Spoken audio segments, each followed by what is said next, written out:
जी नाज़रीन, सिंधी न्यूज़ में ख़बरनि जो सिलसिलो जारी है। ख़बर शामिल कंदासीं दादू खां सखी सरदार चारण जी।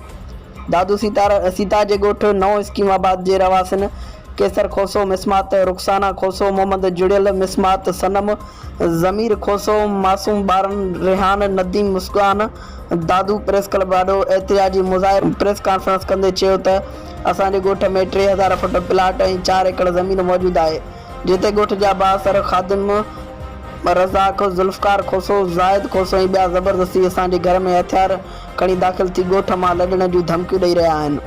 उन्हनि चयो त असां ग़रीब आहियूं, बिना जवाब ॻोठ जा बासर असांखे हिरासत करे रहिया आहिनि। उन्हनि चयो त असांजे अबनि ॾाॾनि जी मिल्कियत ते कब्ज़ो थियण खां बचायो वञे। मुज़ाहिरीन एसएसपी दादू ऐं ॿियनि वफ़ादारनि खां मुतालबो कयो त फौरी तौर ॻोठ में प्लाट ऐं ज़मीन ते कब्ज़ो कंदड़ ख़िलाफ़ क़ानूनी क़दम खणी इंसाफ़ ॾियारियो वञे, ॿी सूरत में एहतिजाज जो दाइरो वधायो वेंदो।